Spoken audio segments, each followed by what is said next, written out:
بسم اللہ الرحمن الرحیم۔ معزز خواتین و حضرات، آپ سب جانتے ہیں کہ اس وقت ہم لوگ یہاں جمع ہوئے ہیں حمیرہ رحمان صاحبہ کی نئے شعری مجموعے بہت سے کام کرنے ہیں کی تقریب رونمائی کے لیے، اور ہم دعوت دیں گے ہماری اس تقریب کی صدر محترمہ زہرا نگاہ کو بصد احترام کہ تشریف لائیں اور مسند صدارت پر جلوہ افروز ہوں۔ زہرا نگاہ صاحبہ کسی تعارف کی محتاج نہیں، آپ نے ادب، تہذیب و ثقافت اور اقدار حیات کو نیا اعتبار بخشا ہے۔ آپ ہمارے عہد کی ان منتخب شخصیات میں سے ایک ہیں جن پر بلا شبہ ہمارے عہد کی پہچان موجود ہے۔ بھرپور تالیاں زہرا آپا کے لیے۔ ہم ملتمس ہیں افتخار ادب، افتخار اردو، افتخار عارف صاحب سے کہ وہ اسٹیج پر تشریف لائیں اور اس مجموعے پر اظہار خیال فرمائیں گے۔ آج ہم ملتمس ہیں افتخار عارف صاحب سے کہ وہ اسٹیج پہ تشریف لائیں۔ ہم اس شعری مجموعے کی خالق حمیرہ رحمان صاحبہ سے درخواست گزار ہیں کہ وہ اسٹیج پر تشریف لائیں۔ حمیرہ رحمان صاحبہ 70 کی دہائی کے اواخر میں ادبی دنیا میں متعارف ہوئیں اور اس کے بعد مختلف ادبی جرائد میں آپ کا کلام شائع ہونے لگا۔ اسی دوران آپ امریکہ چلی گئیں اور ایک طویل عرصے سے آپ شمالی امریکہ میں سکونت پذیر ہیں۔ آپ کے 2 شعری مجموعے اندمال اور انتصاب منظر عام پر آئے اور بے پناہ پذیرائی حاصل کی، اور اس کا سبب یہ تھا کہ ان مجموعوں میں متوسط طبقے کی معاشرتی زندگی اور اس میں پیش آنے والے سماجی، نفسیاتی اور گھریلو مسائل کو بڑی سچائی کے ساتھ اور ایک نہایت منفرد اسلوب کے ساتھ بیان کیا گیا تھا۔ لہٰذا اپنے ابتدائی شعری مجموعوں سے ہی حمیرہ رحمان صاحبہ نے اپنے آپ کو بطور صاحب اسلوب شاعرہ تسلیم کروا لیا ہے۔ ایسی شاعرہ کا نیا شعری مجموعہ یقیناً بہت اہمیت کا حامل ہے۔ اتنے طویل عرصے سے بیرون ملک رہنے کی وجہ سے اس شعری مجموعے کی شاعری بہت مختلف ہے۔ اس شاعری میں ایک بڑا گہرا اور معنویت سے بھرپور تخلیقی اظہار ملتا ہے۔ ان کی شاعری میں ایک طرف مہجری کی بے بسی اور تنہائی ہے تو دوسری طرف بہت مضبوط شعوری قوت بھی نظر آتی ہے جو قاری کو جینے کا حوصلہ دیتی ہے۔ ان کی شاعری میں اس مجموعے میں ماضی اور حال کے تضادات کو بڑے فنکارانہ انداز میں پیش کیا ہے، اور بے گھری ان کی شاعری کا ہمیں مرکزی استعارہ لگتا ہے جو جدید انسان کی بے چینی اور روحانی سفر کا عکاس ہے۔ اس مجموعے میں غزلوں کے ساتھ ساتھ کچھ نظمیں بھی ہیں، اور وہ نظمیں بڑی پرسکون گہرائی اور صداقت، شعری صداقت کے ساتھ ہیں جو یقیناً اپنے آپ میں منفرد ہیں۔ تو اس شعری مجموعے پر اب ہم درخواست کریں گے افتخار عارف صاحب سے کہ وہ اظہار خیال فرمائیں۔ خواتین و حضرات، زراپا کی اجازت سے اصل بات جو کہنے کی ہے حمیرہ کے بارے میں، وہ آج کل ایک قصہ ہو گیا ہے شروع کہ میں نے ان کے بارے میں لکھا بھی ہے کہ بہت دیر سے ان کی کتاب آئی ہے، کوئی 17 برس کے بعد۔ تو میرا یہ خیال ہے کہ روزانہ کتاب لکھنا اتنا ضروری نہیں ہے جتنا یہ بیٹھی ہوئی ہیں اس عہد کی اتنی نامور شاعرہ، شام کا پہلا تارا اور ورق اور فراق، اور اب جا کر جو تراشیدم چوتھا مجموعہ اب آئے گا، تو پوری زندگی کا سرمایہ جو ہے وہ 4 مجموعے ہیں، ہے نا؟ تو دیکھنے کی بات یہ ہوتی ہے کس نے کتنا لکھا ہے اور کیسا لکھا ہے نا؟ کم لکھنا یا زیادہ لکھنا سے زیادہ اہم بات یہ ہے کہ کیسا لکھا ہے۔ اور ایک تو یہ بات جو میں بار بار کہتا ہوں کہ انہوں نے 17 سال کے بعد ان کا یہ شعری مجموعہ آیا ہے، اور دوسری بات یہ ہے کہ جو ہمارے ہاں یہ رعایتی نمبر دیے جاتے ہیں کہ جو بریڈفرڈ کے بہت مشہور شاعر آئے ہوئے ہیں اور نیو یارک کے بہت مشہور شاعر اردو کا ہوتا ہے، اور اس کو اردو ادب کے پورے تناظر میں دیکھا جانا چاہیے. مثلا میں نے ان کے فلیپ میں یہ بات لکھی ہے کہ جو شاہدہ ہے، تو یہ شاہدہ جو ہے یہ مثلا کینیڈا کی مشہور شاعرہ نہیں ہے، یہ اردو کی مشہور شاعرہ ہیں، اور ان کو اسی حساب سے دیکھا جانا چاہیے. ساقی فاروقی لندن کے مشہور شاعر نہیں ہیں، ساقی فاروقی اردو کے بڑے شاعر ہیں. تو بالکل اسی طریقے سے حمیرہ اردو کی بہت اہم شاعرہ ہیں، اور ان کو اسی پس منظر میں دیکھا جانا چاہیے. اور جب بھی ان کی تعین قدر ہو اور ان کے اچھا مقام و مرتبہ تو بیان کرنا تو وہ جو سکہ بند نقاد ہیں ان کا کام ہے. میں تو لطف کے لیے شعر پڑھتا ہوں، اور اگر مجھے کوئی کتاب اپنے پاس روکتی ہے تو بس میں اس میں تھوڑی دیر قیام کرتا ہوں اور پھر کوئی دوسری کتاب. تو میں نے ان کو شروع سے دیکھا ہے. میں نے ان کا شعر میں ان کو کوئی سمجھیے میں ان سے پہلی دفعہ جب میں نیو یارک گیا تھا 79 کے قریب، تو اس زمانے میں یہ ملتان سے نسیم الرحمان نامی ایک آدمی ادھر بیٹھے ہیں ان سے ان کی شادی ہوئی تھی، اور یہ ملتان سے نیو یارک آئی تھیں، اور تب سے میں ان سے میرا تعارف ہے. مگر میرا تعارف کبھی بھی ان کی تحسین اور تعریف میں معاون نہیں ثابت ہوا، اور میں جو میری سمجھ میں آتی ہے بات وہ میں کہتا ہوں. دیکھیے یہ جو بات ابھی بہت ہی مختصراً مگر بہت جامعیت کے ساتھ عمر نے کہی، اور وہ اس پہ غور کیا جانا چاہیے.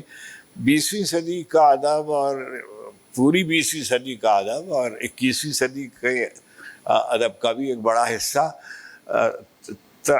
جو ہے وہ امیگریشن ایک ایشو ہے. تارکین وطن نے دنیا کا بہت بڑا ادب تخلیق کیا ہے، وہ روسی زبان میں ہو، جرمن زبان میں ہو، خود عربی زبان میں ہو. ان کے لیے عربی زبان میں تو بالکل ایک نیا لفظ استعمال ہوتا ہے، ادب محجر. اور بعض مغربی دانشگاہوں میں امیگریشن لٹریچر پڑھایا جاتا ہے، امیگرینٹ لٹریچر پڑھایا جاتا ہے ایک مضمون کی حیثیت سے. تو اس میں اگر آپ دیکھیے تو سب لوگ اس پہ لکھ رہے ہیں. مثلاً اب خیر تفصیل میں نہیں جاتے، لیکن یہ ہم کہہ رہے ہیں کہ جیسے شاہدہ بھی باہر رہ رہی ہیں، اور عشرت بھی باہر رہ رہی ہیں، اور ساقی فاروقی بھی باہر رہ رہے تھے، اور عبداللہ حسین بھی باہر رہ رہے تھے. مگر یہ سب لکھنے والے جو ہیں جب یہ وہ اپنے تجربے کو بیان کرتے ہیں تو وہ یکساں نہیں ہوتا. یعنی اپنے گھر سے دوری تو ان کا موضوع ہے، لیکن جس طرح سے اس کا یہ بیان کرتے ہیں وہ بالکل جداگانہ ہے. اور میں سمجھتا ہوں کہ بہت سی احتیاط سے بھی میں اگر بات کروں تو ان کے اچھا ہم ایک لفظ استعمال کرتے ہیں اردو میں جو خراب معنی میں استعمال ہوتا ہے، اور وہ ہے ہموار. کہ کسی کلام کا ہموار ہونا جو ہے کسی شخص کی، وہ کوئی بہت اچھی بات نہیں ہے، لیکن ایک سطح سے بلند رہنا یہ اپنے لیے معیار بندی خود تخلیق کار کرتا ہے کہ بھائی یہ میں نہیں میں نے یعنی میں تو کوئی ایسا میں تو شعر میں دھکا دیا گیا ہے تو میں شعر لکھتا ہوں، لیکن جب میرا دل چاہتا ہے میں شعر لکھتا ہوں، اور میں 10 برس سے میں نے کچھ نہیں لکھا ہے تو میں اس پہ کوئی شرمندہ نہیں ہوں. جب مجھ سے شعر نہیں ہو رہا میں نہیں لکھ رہا ہوں، جب مجھ سے شعر ہوگا تو میں لکھوں گا. تو جو بھی ہے وہ میں نے لکھ دیا ہے. تو 17 برس سے انہوں نے نہیں لکھا ہے تو اللہ تعالیٰ کے ہاں جواب دہ ہوں گی، اور یہ جانے اور وہ جانے. بعض لوگ جو ہیں وہ روزانہ سویرے اٹھتے ہیں تو ایک ناشتے سے پہلے ایک نظم، اور ناشتے کے بعد ایک ناول، اور سونے سے پہلے ایک خط، اور سوشل میڈیا پہ کوئی کسی کے خلاف بیان، یہ سب کرتے رہتے. تو یہ سب تو سب چلتا رہتا ہے، مگر بہت لغت اس کی بہت اچھی ہے. اور عمر نے ایک بات کی طرف اشارہ کیا یہ جو زیراپا کے جو ہمسر تھے وہ بہت ہی ظالم نقاد تھے. وہ ایک لفظ استعمال کیا کرتے تھے کہ یہ جو گھریلو شاعری ہے یہ چنانچہ جہاں نثار بھائی کے بارے میں وہ کہتے ہیں کہ افتخار یہ دیکھو فلاں فلاں فلاں لفظ جو ہے یہ جہاں نثار نے سب سے پہلے استعمال کرنے شروع کیے تھے. اچھا انہوں نے اس سے گریز کیا ہے. انہوں نے اپنی جو بظاہر ایک مشرقی عورت جو ملتان میں پیدا ہوئی اور تہذیبی اعتبار سے بالکل ایک مشرقی گھرانے کی لڑکی اور عین گویا ایک عمر کے حصے میں منتقل ہو گئی منہیٹن کے علاقے میں اور نیو یارک کے علاقے میں, تو وہ بالکل ایک تصادم اور تضاد اور وغیرہ وغیرہ. لیکن اس کے باوجود کہیں بھی آپ یہ نہیں ہے کہ وہاں سے اثر قبول نہیں کیا ہے, وہاں ممکن نہیں ہے کہ قبول نہ کریں. ذرا سا یہ جو آب و ہوا ہوتی ہے وہ اس میں تبدیلی ہوتی ہے, ہمارے لباس میں تبدیلی ہو جاتی ہے جغرافیائی. تو یہ کیسے ممکن ہے کہ تہذیبی آب و ہوا بدل جائے اور تہذیبی موسم بدل جائیں اور وہ ہم پر اثر انداز نہ ہو؟ یہ ممکن نہیں ہے.